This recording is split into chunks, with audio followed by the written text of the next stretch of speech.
What powerful leadership insights in this heartfelt and authentic conversation with United World College U.S.A. President, Dr. Victoria Mora, who serves as Vice Chair on the UWC Global Board and is also a member of the prestigious International Women's Forum.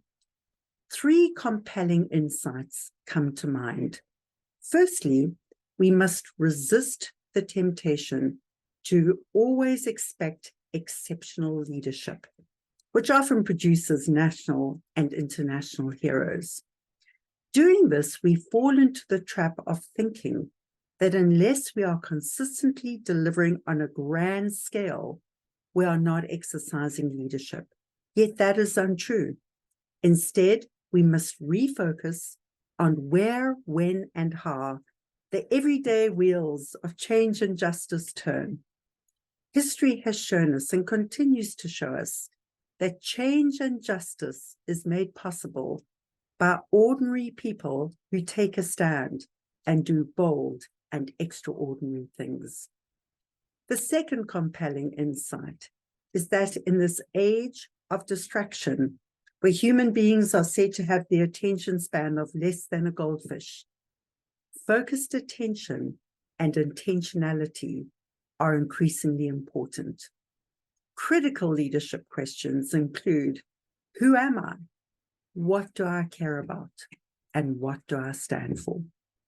And finally, the third compelling insight, and perhaps the most powerful, is Victoria's reference to South Africa's Truth and Reconciliation Commission, how the relationship between truth and reconciliation requires that we call people in rather than calling them out. How do we unite people instead of divide them? In this deeply polarized world fueled by fear, anger, and anxiety, and in an increasing search for truth, for justice, and accountability, we want to call people out. We want them to own up, to admit their wrongdoing, and to pay a hefty price in punishment. Yet for every finger we have facing forward, pointing at another, 3 fingers are facing backwards, pointing at ourselves. It begs the difficult and inward-focused and potent question, in any crisis, chaos, or conflict, what is our part in this mess?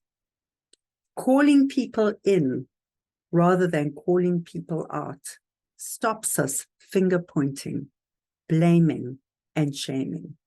Instead, we seek the whole truth, the vulnerable truth, with accountability, but without judgment. That is when truth leads to reconciliation and real healing can begin. So until next time, remember that leading boldly is about making thoughtful, clear choices.